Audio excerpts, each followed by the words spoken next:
And there's no reason to hold up. Why don't we bring them on up? Part man, part machine, all cop, the future of law enforcement, Peter Weller and Nancy Allen.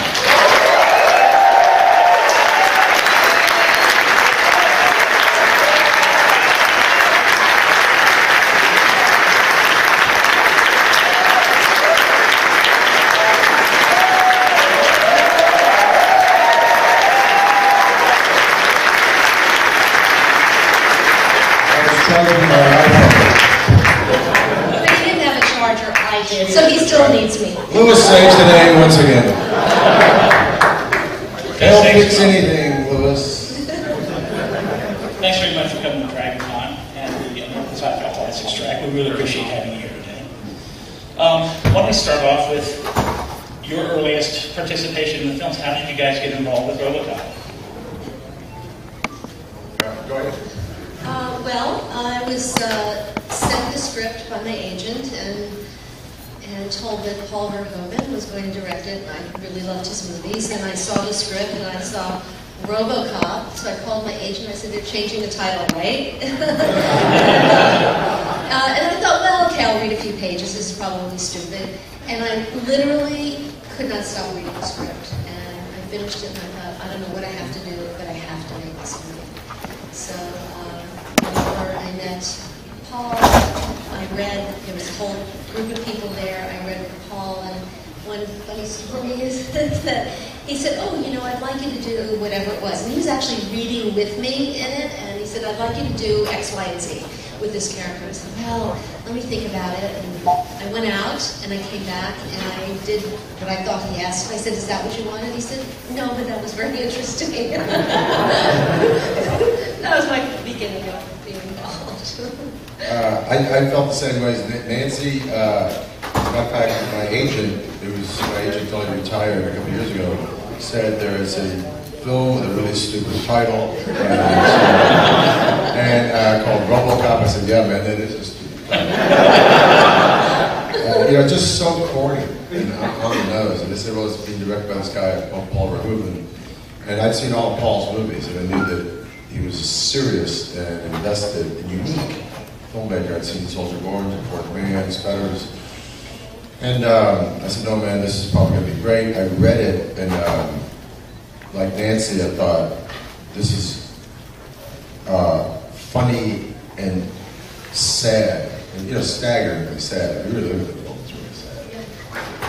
It's not it's a film about redemption, but it's not by any means happy. And I said, "Oh, this is good." And then Paul wanted me to audition. I'm very bad at auditioning. I've auditioned a couple times. I've gotten one thing that I ever auditioned for. I'm sort of dyslexic. I don't read in phrases. I read word by word. So I refused to audition for him. And the agency kept saying, "You have to audition for him." I said, "Listen, if I audition for him, I'm certain to never get this. I'm certain to. I mean, it will be a reading more robotical than the character." But he said, "Okay." Well, finally he said, "Okay, would you move around the room?" And I'd taken some mime, and there was a runner and so forth. So he knew that some stuff and some of that like that. But the funny story about it is that unless you got paid a fortune, I got paid virtually no bucks. But We were paid nothing. Yeah, we were paid. And we were happy. Yeah, we were happy. We were happy. And it is not like Robert Mitchum said at the end of his career. Robert Mitchum said he got past 40 and he finally just said how much and where. And at that time, we were just looking for work.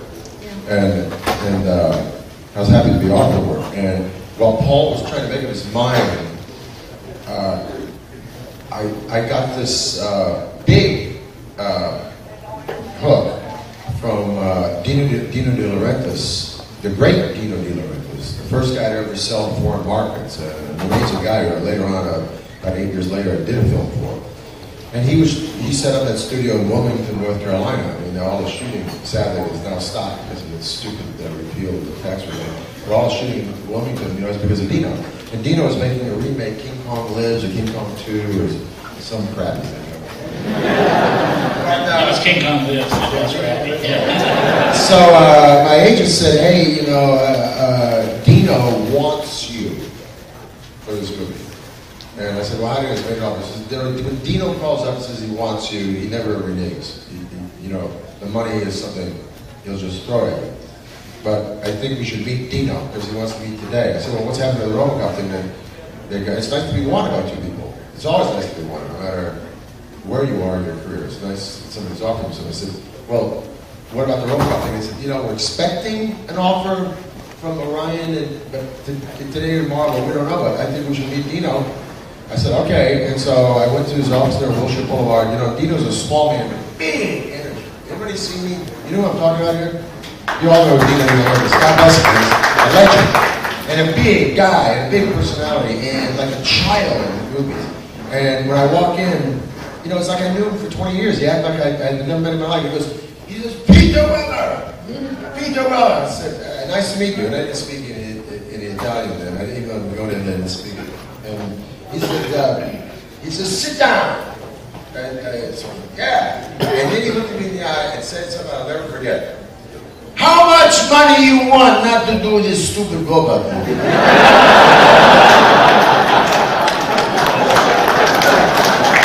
One of the great quotes I have in my lifetime, man. And you know, when you're 37 years old and somebody says how much money you want, you start fantasizing, man. Lamborghinis, and, you know. So I'm thinking price tags there. And I go, well, you know, maybe a lot. Then we talked, and about 2 hours later, we moved and made the offer. But there was a great day. The memory of the day is officially marked by Dino. You know, saying how much money you want. Because I'm a whore like anybody else, man. I don't know, like, we need enough money. The hell with this robot movie, man. I'm going wherever I want. But I ended up doing the robot movie. And thankfully meeting, and one of the great, you know, the thing is about Nancy and I are born on the same day, although she doesn't look it, but she's 20 years older than I am. She's quite younger than me, as you can tell, and we're born on the same day, and it's a special day. Now, just to tie this all up, I'm shooting under the dome in Wilmington. A month ago, 2 months ago, and there's 2 actors, one of the female leads and this younger actor, and they're talking, I hear them talking, I just told Nancy this, so I hear them talking about Nancy Allen, and on and on. I said, what are you guys saying about Nancy Allen? He said, Nancy Allen was born on our birthday. Nancy Allen was born on our birthday. You did Robocop with her. I said, yeah. She's like, dear friend, and one of the great experiences I ever took away from making Robocop was my friendship with Nancy. And by the way, it's the best thing you can take away from movies, the relationships. If you're taking away any love, then you know, what's the point? Really. So I said, you might want to know that I was born on the same day as you. They went, no, you lying.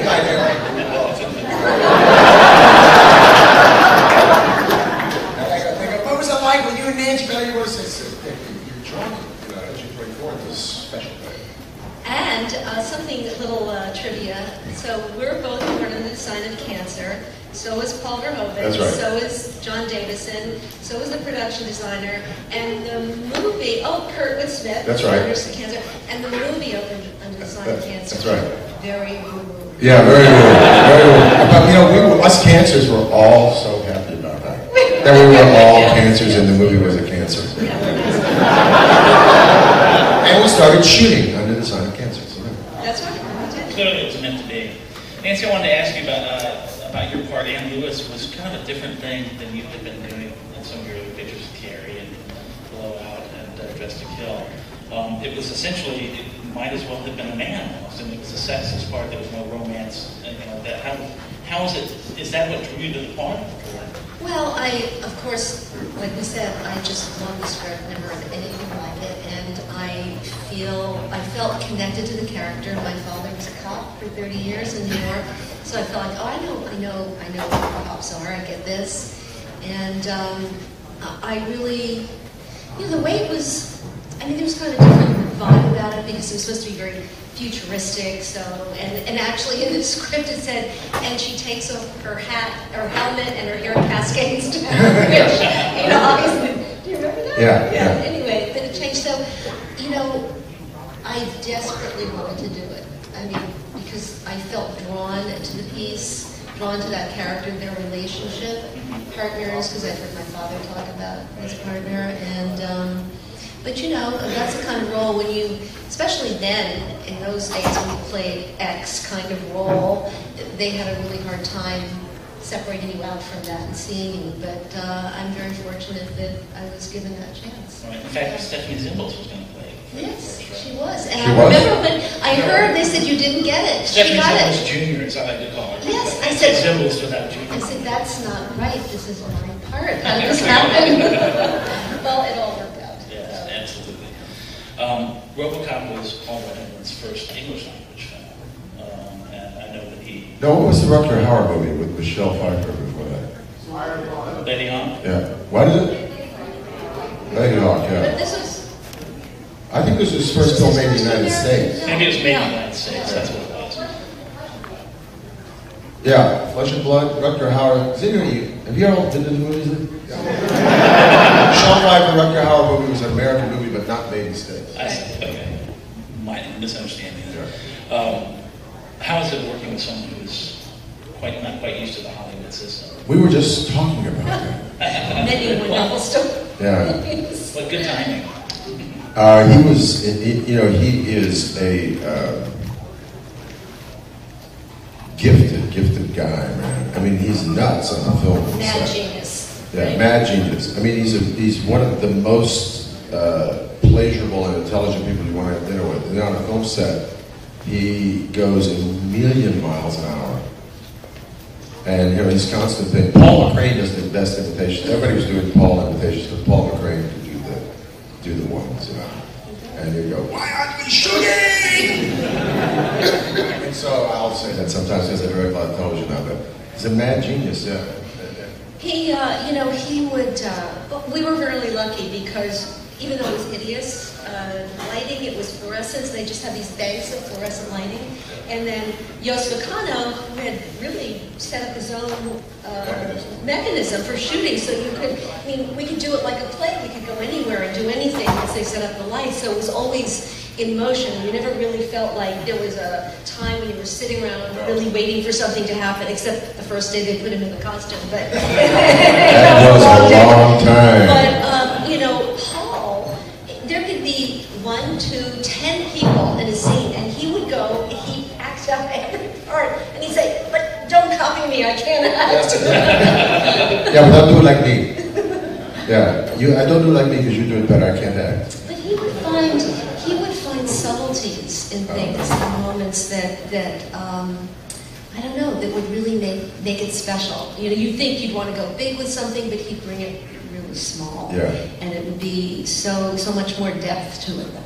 Yeah. But he being a European, he wasn't used to all the sound tech and wiring and all of this, and we were shooting the scene when I bring out the coffee and Peter's twirling the gun, and they had to wire us for sound. Oh, I hate that. He went crazy. What is the sound people are conspiring to ruin my movie?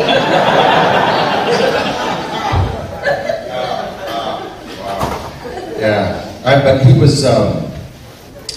He said two things. Nancy and I. The movie had celebrated its 25th anniversary. Yeah, 3 years ago. And so I got a lot of requests to go introduce it. So I sort of made a list of 6 important places that I would introduce it, and that would be it. And I probably will never introduce it again, except if my kid wants to see it, or Nancy has something. One of them was for Nancy's Cancer Foundation, another one was for the UCLA, where it was written, cast and crew reunion. And another one was in Dallas for the location reunion. But in the UCLA thing, Paul said some really interesting things that I did not know. Like, I did not know that he really was pushing for a love connection between Murphy and Lewis, and wanted some sort of romance, because the film was lacking romance. Yeah, he wanted a rewrite to that. Yeah, that's right. I didn't know that. I didn't know that. And then he realized that once he saw that the relationship of Lewis and Murphy was almost one of, symbiosis in at this fight against, corporate corruption, that a love relationship with a vilifier. But a smart guy. I mean, a really brilliant guy. And he studied medieval history, and he infused the movie with this brilliant piece of written. And inclusive of us, the rest of the cast is also fantastic. As wonderfully it was acted, it was Paul really that, like Nancy's saying, that finessed it, that made it something more, something thematically right. He knew that it was about the theft of personal identity, and really the guts of it. And he knew his action stuff. I mean, he could do action blindfolded, but he knew that at the core of it, it was a story of Lewis assisting a guy. I haven't seen the guy crucified. Is now like John the Evangelist, helping the dude be resurrected, or the Book of Job, or Egyptian mythology. He knows all that stuff. And he knows Egyptian mythology. He knows the Book of Job. He knows the Golem. He knows all the medieval tales of resurrection and the Judeo-Christian ethic of resurrection. And he infused it with that. That's all he wanted to make was that story. And he said that, and it's like, I don't know if it was somebody, I don't know if it was anybody less than Paul that it would have been as profound a film. Well, yeah, I mean, it could have been just a fantastic cartoon, and that would have been great, and it would have been fun. But I think because of his depth, it added the real soul to the soul to it, yes. I think you're right. A cartoon's a good word. It could have been a very entertaining cartoon. He pushed that a little bit. He had him walk on water in the last scenes, kind of. Look, my arm is, the hand is blown off. Right. Get that. I walk on water. But it's not only that, the whole. I don't know if you guys know the Hebraic tale of the Broad or the Golem. The community, the Jewish community conjures up entity to rid themselves of suppression, and then they got to get rid of the thing, and the thing ain't going away. And a lot of it's that.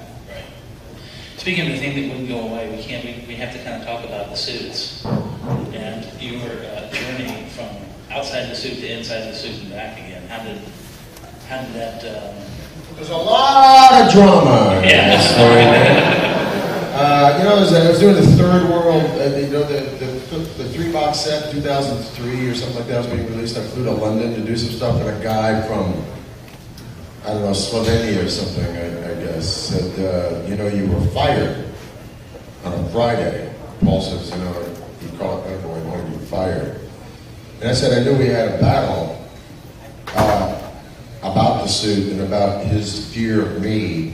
And Metaboy, Mike Metaboy, the head of the studio, called him at dead of night with my agent, said, what can you do to heal this? Because the rumors have gone over the deep end about you. And I said, okay, I'll heal it.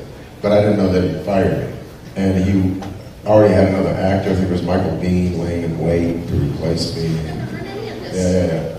So I confronted him about it, and and he was, look, the suit, and I got all kinds of shit for saying this, but now I don't care, and I will tell you. Other people are paying my paycheck now. A gifted guy named Rob Poutine, who's gone into reclusion, and I don't know how to get in touch with him, but he only talks to 2 or 3 people with this thing. What is that, Newmeyer? Designed this beautiful suit and the makeup. The makeup was applied by Stefan Dupuis, who is a genius. Because to apply that third act, what they call the third act face, Nancy and I have, look, everybody loves the scene in the house when I go back. My favorite scene is me and Nancy. When she's helping me take off the helmet, and I ask about the family, it makes me weepy to think about the family. Now I got a family. And, it's what happened to my family. And she says they moved on. And it's a killer. If anybody of you have ever lost family, that's the scene. Me and Nancy in that garage is like the guts of this. That's when the guy goes, I've been heisted. In the name of progress. In the name of good, in the name of technology, the police force, whatever. Feed that all the way into, my buddy in New Orleans, I think that the United States ought to be the police force everywhere. In the name of whatever you think is politically right, that guy's been heisted. The identity's been ripped off. That's how profound that movie is, and that scene's the one for me. Well, I love when you sang in that scene, I can feel them, but I can't remember them. That, Yeah. for me, always gets me. You know, Peter was supposed to have the suit 2 weeks before That's we started shooting so that he could And I did. acclimate to it. Well, we got it once we started shooting, and we sat there for about 10 hours. It was 10 hours, yeah. And I remember sitting there thinking, okay, so either one of two things is going to happen. Either we're going to be here for the next 2 years, or they're going to shut us down tomorrow. And they wanted to Because shut us down. there was no money. And when you think about it, I never heard such great stories from Paul and the producer. John Davison. So Paul wanted everything to look like, you know, really ultra modern and high-tech production design, so we had no money. And he said, well, you can have that, or you can have a really, really, really good suit. And he said, okay, I'll take the suit. But what he said was that you have to then really become very creative. You know, you don't have all the bells and whistles. You have to become very creative in how you're going to make it look really ultra-modern. But when I will say this, that no one that I've ever met in my life, any actor that I've ever worked with, could have had exercised the kind of discipline that it would take not only to be in this horrific first suit that they put him in, that got better by the second one, but literally they put him in with a screwdriver, like a little thing, and to be able to do what he did in it, I mean, I was so grateful when they didn't make me over. You know, on that note, just with Nancy, because I didn't realize, you know, Nancy's still in that, you're still in that police station waiting for me to come in on the suit. But, you know, the suit was late. And I sent a couple of interviews without chastising Robert T. called the suit was late. And I got a call about a month after the movie came out and it had been a hit. It said, Robert T. is very hurt that you're saying the suit was late. Because you're not, essentially what I wasn't doing is putting the context of making a movie and things are delayed and money's delayed and, you know, technology is delayed and so forth. I just said the suit was late. And the suit was late, but it was absolutely no fault of Robert T. I mean, because Robert T. was making what Paul wanted, and Paul was tweaking the suit, and we're already into production, and it's just the exigencies of making a film that the suit was behind. When the suit got there, I had designed with Moni Yakin. You know, you really got to notice, like they just said about 2 years ago, they let the world know that the guy who saved the Cuban Missile Crisis was actually the scientist on a nuclear sub. You ever read this? You said that there were 10 nuclear subs and the Russians had sent to Cuba. You got to Google this, man. No, there were 10 nuclear subs, and they had a triad of people on each nuclear sub. The captain of the ship, one of the Politburo guys, a politician, and a nuclear scientist on all of those subs. It had to be an agreement of all three to pull the trigger on a Pluton bomb at Miami if we were going to send something up. If there was any attack on us at all, that button was going to be pulled. But and some battleship, and I think it was the Illinois, was testing a depth charge. They knew the sub was there. Google this. It just came out in 2011. Putin let the world know about this dude. They were testing a depth charge, and it had a test, but it's no more than like a hand grenade exploding in that corner. And it exploded about 100 yards off the submarine and doing no damage, doing nothing. And immediately, this particular sub, and I forget what it was, wanted to pull the trigger. And thank God the nuclear physicist, who's now the hero of it, said, no, I'm not pulling the trigger. And the other two guys did. And this has only been released in 2011. Amazing, huh? So the great unsung hero of Robocop is really Moni Yakin, the guy who designed the movement. Because he designed, like what Nancy just said, Paul wanted something very futuristic, something very serpentine.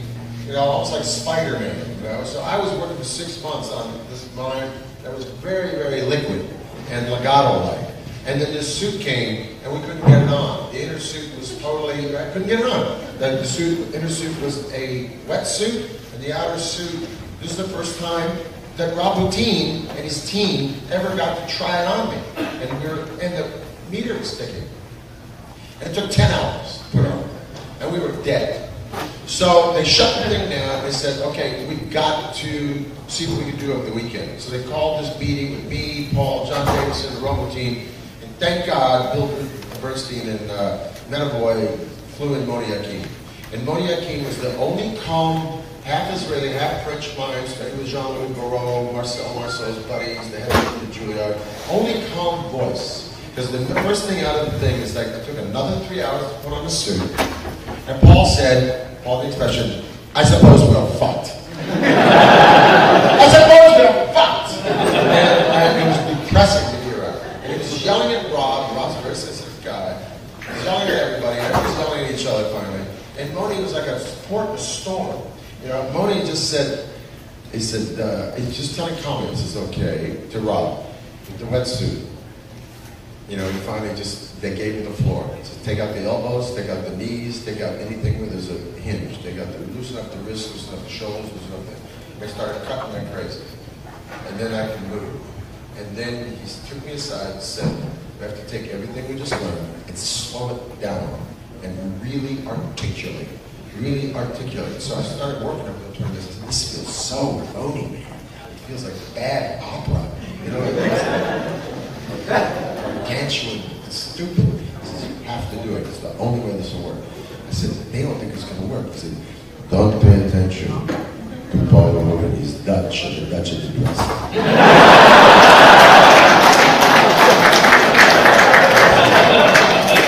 He's from an Israeli, man. From the Sephardic, the Mediterranean. And so we worked it. The long story short of it is that the suit was late. It was no fault of Robertini's. It was no fault of Paul's. We were about to shut down. And like Nancy said, I thought this is going to take 2 years. And finally, at the end of the day, when we finished this thing, he shot these tests. We were doing this, and I told what. And Paul said, I don't think this is going to work. They're going to shut us down, blah, blah, blah. And Moni's amazing. He just said, they're not going to shut it down. They're going to see this. It's a different thing to think about it. But here's what we should do. We have to go rent the movie right now. This is Saturday afternoon. I said, okay, Eisenstein, Ivan the Terrible, Simon movie. I said, really? I said, there's a man that was a dancer, an opera singer of mine named Nikolai Cherkasov. He's going to see a naturalistic movie. And you're going to see a naturalistic movie with a very stylized acting. And it's fantastic. So we get this thing, Ivan the Terrible. Have you ever seen Ivan the Terrible? Yeah, you know the movie I'm talking about, Cherkasov. First time you see it, it's like Dracula, for fuck's sake, man. You know, these naturalistic people walking through great shadows and stuff, and you see him, he's like that, right? And everything is that good. Everywhere he looks, it's staccato, huge. And for 5 minutes, you can't stand it. It's like hideous. Are you filming this? Because if you are, you got to pay both of us 7 figures. And I get 10%. We don't need relations. Put that camera down. And that's it on that. So anyway, I watched this movie all weekend. I watched it all day Saturday, all day Sunday. I watched it for a week. And Moni stayed with us for 2 weeks to work this movie into it. And subsequently, what I started to find was, you know how they say sometimes like, in the method, you know, Kazan, one of my mentors said, you know, the horse shit of the method is that you have to work from the inside out. That's not true. You can find things from the outside in. You can lift up a coffee cup and go, wow, that's how that guy would do that, and that will generate something within you. So it doesn't necessarily have to be all this internal personification. You can find something physically that will tell you who you are. You know, and this is a master. Yeah, it's a master of what you call the method. He's founded the actor studio. And he's one of the great debunkers of the method, because the method has become too intellectual. It's become too procedural. And you can find stuff like with your blood's life, your experience day to day, that will tell you who this character is. You don't have to go from home and do sense memory and close your eyes and remember your birthday.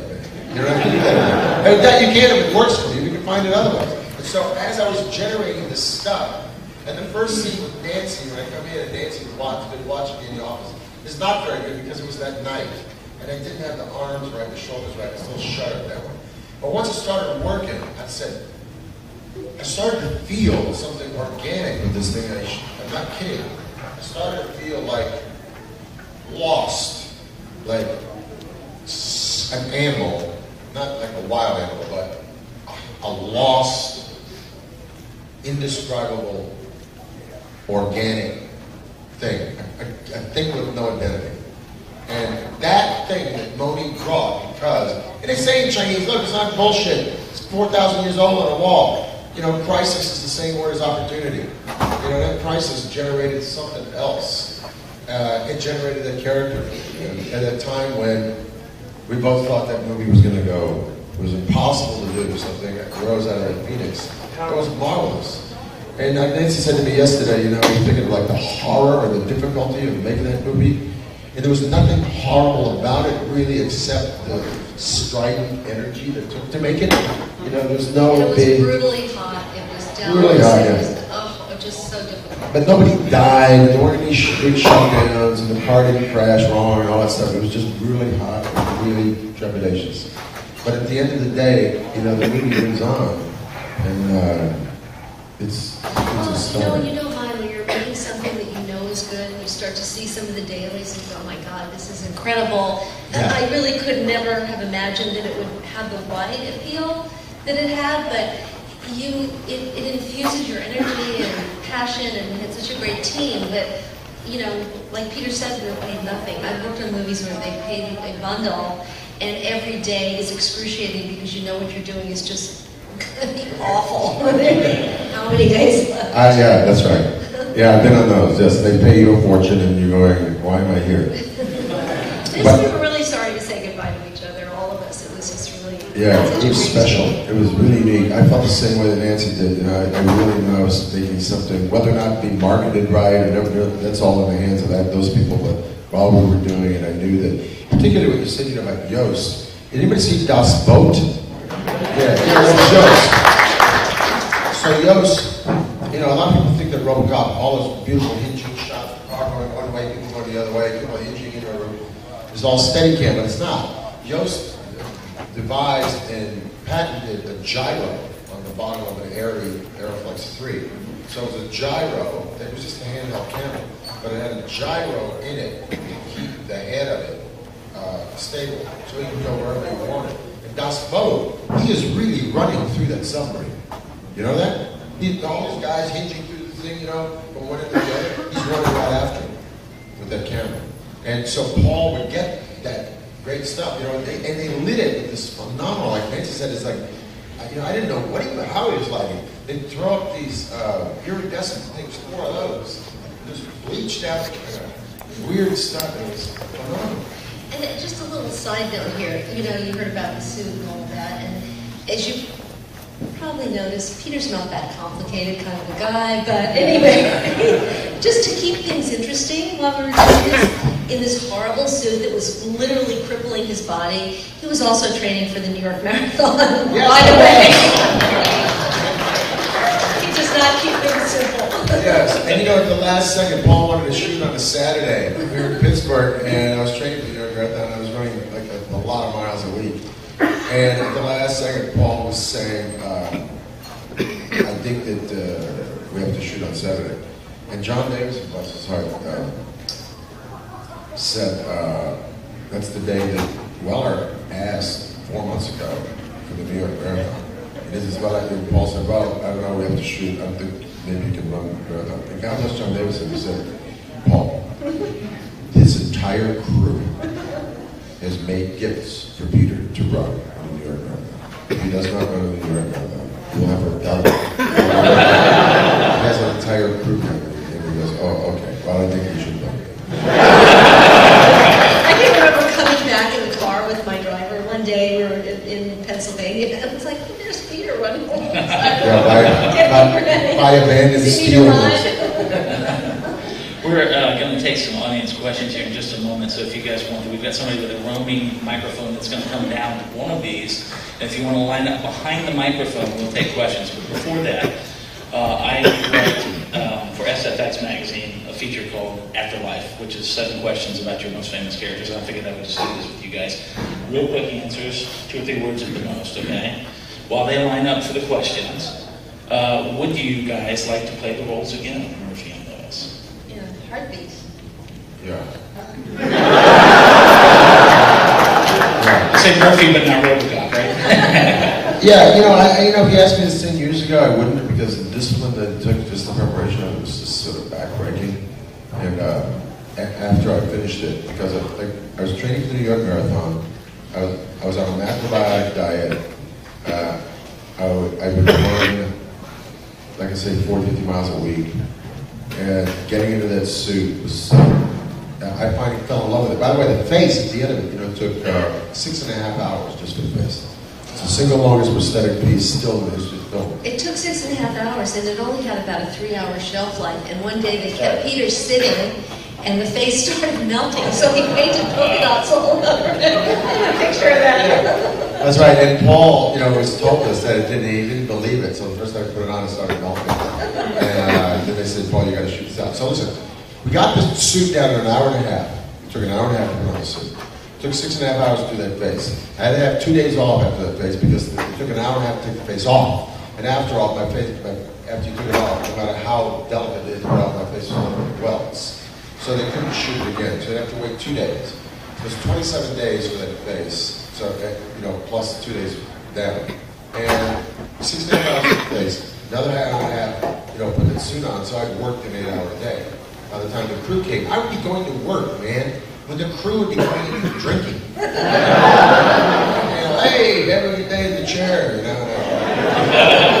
I'd be in the chair from 2:30, 2:30 to, just start shooting 9 o'clock by 12 o'clock in the morning.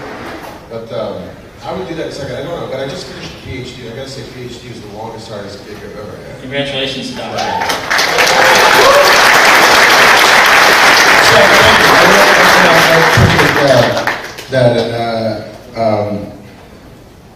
After doing the PhD, when Nancy said in a heartbeat, I'd say in a heartbeat too, because the discipline took to do the PhD reminded me of the discipline took to Robocop. And, like George Bernard Shaw said, life is nothing but a series of inspired folly. The problem is to find them to do. And doing Robocop and do it again in a heartbeat. Awesome. Why don't we go ahead and take some questions from the audience? Hi, first I want to say thank you guys for coming. I've been a die-hard fan of you guys ever since I was like 6 years old, and I'm in my 30s now. So, grew up watching the movie. The movie's fantastic, and he actually took part of my question, which was, would you guys play it again? I mean, I'm sure everyone in this room can agree that the 2014 remake is an abomination, and I refuse to watch it. I'm sure most people in this room refuse to watch it, but if Sony was going to bring the characters back, I think the best way to do it would be the 4-issue comic by Frank Miller of Robocop versus Terminator.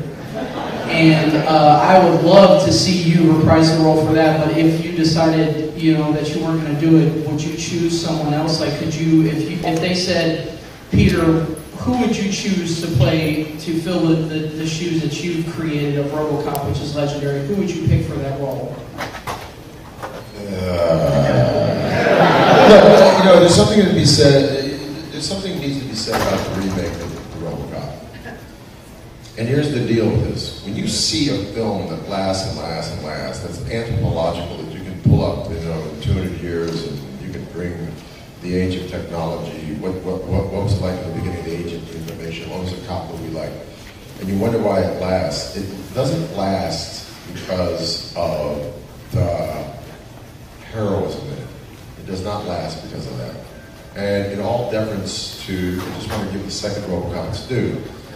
I saw this interview with one of the great poets of my generation of the 20th century. A poet that my mother said is easily better than Carl Sandburg, if you take the first 10 years of his life. I saw the 60 Minutes interview with Bob Dylan. And if you take some of the songs of Bob Dylan from 62 to 72, something like that, I actually came in tied for first place reading 3 poems, one of which was a Bob Dylan song in 1967, which I said was anonymous, just so the academia wouldn't go, get the hell out of here because you're part of the pop culture. But Bob Dylan was asked, could I write that stuff? Could you write that now? Could you write Gates of Eden? Could you write 5 back pages? Could you write like a Rolling Stone now? And he goes, no, because now the things that were happening in the world aren't happening. It's a different time now. And he said it was generated out of a period. So you can't really compare the new Robocop with the old Robocop. If you look at the old Robocop, it's a prescient film.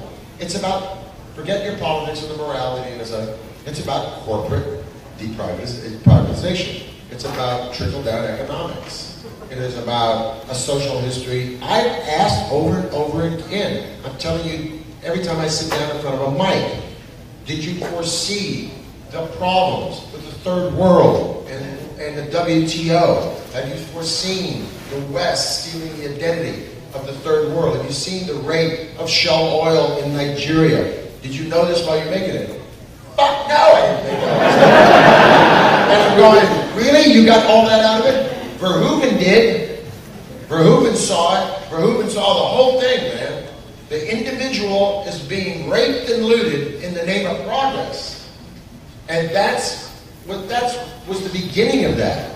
That was the beginning of the age of information and the corporate, the taking the cover off what was going on in 2009. You know, it's like, and I like money and I love America and I love corporate America. But I agree that if you don't regulate that stuff, money bastards like Daniel Hurley will own everything, including street crime. And a lot of places they do, and they did in the United States. I lived in New York when they did. I lived in New York when corporate New York owned the cops and the street crime, and everything in between. So, that's not happening for the second Robocop. And that's happening for the first Robocop, and that's in the movie. So when you see a movie, you go, why is this movie great? Because the last line, a guy who's lost his kid, his wife, his home, his identity, he can't even remember them, says Murphy. And that's what gets you. I promise you. It ain't shooting a girl in the crotch. The problem with Peter is he has no passion.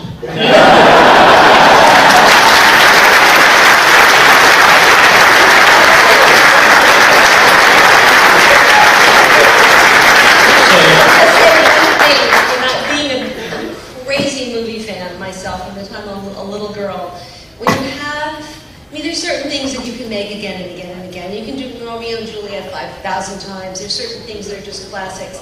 But when you have a film that is a piece of history, a moment in time, and when the character and the actor become so identified that you say the name of the actor and you go, Robocop. Now, Peter's done a lot of great roles, but there's that kind of connection between a role and an actor, Clarence Boddicker, and I mean, all those characters, you can't remake it. You can never remake it again and have it really work because it's interwoven with the actor. So it's anybody seen Psycho lately?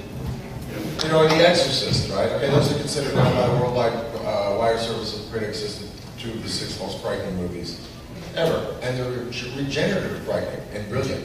And Psycho comes out at a time when essentially the age of Freudian analysis is at a peak, and nobody understands really split personality and all that. So that guy wrote that book as a fusion of those methodologies and fictionalized it. Okay, everybody has ripped it off since. An axe murderer going in, out of his mind, who had a dream when he was a kid, blah, blah, blah. But Psycho, when you see Psycho, you go, I get it, man. This is indelible because it's a piece of methodology and social history that the world was just starting to examine. Same thing with The Exorcist. We really didn't have a handle on ancient deities being infused in modern day religion. And that guy wrote that book, Glad he wrote the book. And can you believe this? The Exorcist is considered now the most frightening movie ever made by critics, whether it's your favorite film or not. Essentially, you get the Dell paperback wire service of critics. It's the #1 frightening movie. Have you seen it lately? It's like watching a train wreck, man. If you look in the middle of it, you go, oh great, this is the party. You can't stop watching it. It's like Apocalypse Now, you can't stop watching it. So one of my mentors in the directing field is Billy Friedkin. I always tap into Billy Friedkin, and I don't name drop his name, and the other is Mike Nichols, and they're both guys I go to that well all the time. And I had dinner with Friedkin on Wednesday, and I was just shooting the shit about The Exorcist. And I said, because my PhD is infused with pagan images that were taken on by Judeo-Christian ethic, and by the way, all religion starts with paganism. And he said, yeah, well, that's why I really wanted to make The Exorcist, because it is a Catholic trope, exorcism, but it comes from ancient standards of exorcism, going back to the Egyptians and Jews and even before that. But the studio did not want the Iraq sequence. Anybody seen it lately? Anybody remember the Iraq sequence? The thing begins because they uncover the deity of the southwest wind called Pazuzu, which was the Baalite identification of Satan. The end of all, the beginning, the degenerate of all evil, and the end of the world, right? And the studio's saying, you don't want that. Get to the puke, get to the girl and the puke and the process and the talking and all that shit. What about the interaction? They didn't get it, honestly. And he had to fight to get that in that movie. And he could write his own cards there. He won the Oscar for French Connection. But in that case, to wrap this into your context here, like what Nancy said about the infusion of an actor with a role, it's also the infusion of the role, I think, the movie with the time, with the period, with what's going on in the world. And, The Exorcist is happening at a time when everybody's fascinated by that. It's right on the heels of the Manson murders and occult practices. The satanic panic. Yeah, right, and all that stuff. And people are going, God, okay, we did this psychosomatic thing with Hitchcock. Now this is all religion. This is people seizing religion, as evil. And so it's the zeitgeist, is what I'm trying to say. And Robocop's got a zeitgeist, and the second Robocop doesn't. There you go.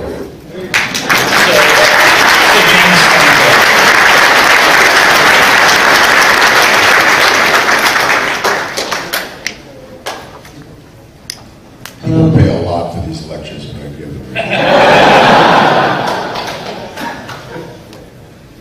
Hello again. Hello. Is that Khalid again? This is our friend Khalid. Hi, Khalid. We've known him for Hello. 4 years. Let's get a question out before we have to wrap up, Khalid. Alright, I know Robocop is the best sci-fi movie I've ever watched in my life. You guys are like the best movie duo ever. I've been watching Robocop since when I was 5 years old. The first two.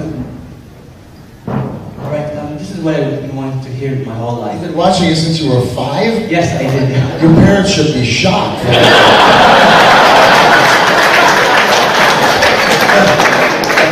It was probably a control thing, Peter.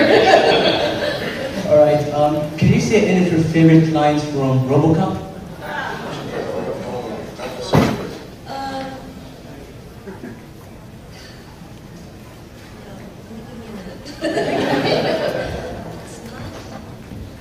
Bitches leave.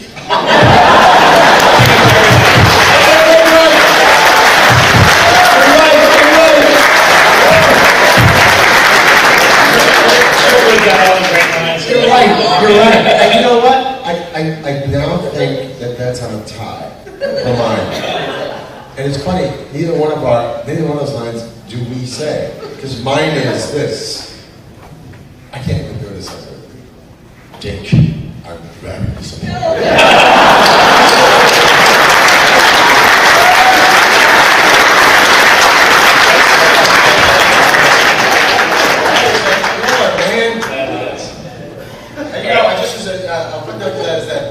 That comes after 209 bouncing that guy around like a ping pong, And the original cut of it, if you get the director's cut, it's like an extra 20 seconds or 15 seconds somewhere. And that scene, for the time, held the record for the MPGA more times than any other scene. I think he had to recut it 17 times. But the funny thing is that Verhoeven insisted, he said, if you do the long version, it's funnier. It is. It's less violent. Because you see more people scattered, the guy runs around, more people scattered, the guy runs around, right? And then you cut it down, it's more violent. He's absolutely right. And you see his cut, but his cut, Paul, in the director's version, that line by Daniel Hilly did the more. Yeah. I just said one thing about the one bitches leave from that scene. Yost Vacano is such a very polite, such a real gentleman. He's lighting the scene, and it just says in the script, bitches, because another actress thing says, oh, bitches, could you go over?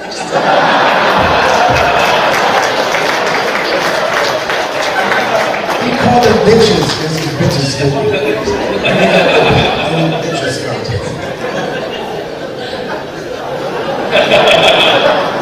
right, I think we have time for one more. This is for both Nancy and Peter. What did you like and what did you not like in the Robocop remake, and what do you think they should? I didn't see it, and I have nothing to say about it at all. I didn't see it, and I think I just didn't like that they remade it, period.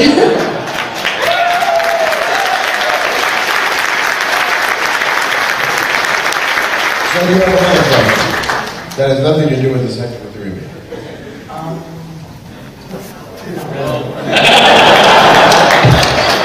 Okay, I have a question now.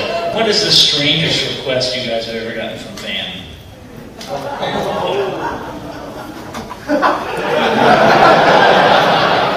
I can see there's a library to go through. No, you know, when I was a younger guy, I used to get naked pictures of from fans. Themselves, or You know, then. You know, if this is, you know, it's like live chat or something. You know, they say, "This is me. If you ever want to meet me, call me." So you have a stack of fan mail, and I go to my managers to sign it. You know, and there's a picture of this and that, and all of a sudden it's like, scarred me for life. You know? So but I never got. I can't remember any strange requests. That's not a stranger request. That's one that would certainly qualify. Yeah. But you did I wish I had those pictures now. So, I think somebody brought a bucket, like the bucket of the blood. I told the Carrie brought a bucket for me to sign from Carrie, where we dumped them up. And they said to me, you know, you should bring these buckets to shows. People would really like you to sign them. I thought, I'm going to need a truck to bring the buckets. But actually, someone brought a naked picture of me. That they had taken, because there really weren't any naked pictures taken on Carrie, even though there was no camera in there. So they pulled it off the screen and he came up to me and just leaned over and said, "Can I sign this?" And I said, "But I have one in here." all right, last one. Did you guys get any souvenirs from Robocop and stuff? You have anything on it? Now, you've been looking for a lot of teas so that you can buy one of the comics, right? I've been, I got Ed in touch with him because I want to give it to my 3-year-old kid, and it's very hard. I know that in Robocop 1, I think he has 7 of them. And, it never occurred to me to take one of them, so I'm trying to get one. My most prized possession, you know, they always have, when you're making a movie, they make t-shirts or jackets or this kind of thing, but there was a whole very elite Robo team that painted it, and they gave me my own Robo team jacket with Lewis on it, and you signed it. I still have it. That's my You know what, I have that jacket too. Yeah, and, it's a very cool jacket. Very cool. The lightweight, Yeah. everything, yeah. I did too. You know, that Robo team was, you know, it was like a Formula One trip after a while. It's like, and Paul would knock on the door. Paul said, you know, are you ready? Are you ready? And the third day when we finally got the suit in motion, those guys went to John Davison and said, he has to be banned. Banned from the Robo job. You can't knock on the door. You can't talk to us at all. And they did, and he was good with it. And he had an interim person who would come and check. Because you're doing 6.5 hours of makeup, you don't want a director knocking on the door. And he was pretty good at that. I said, okay.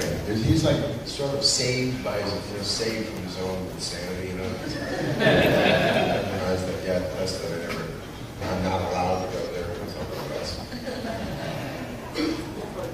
Very good. Well, Peter, Nancy, thanks so much for coming. Thank you.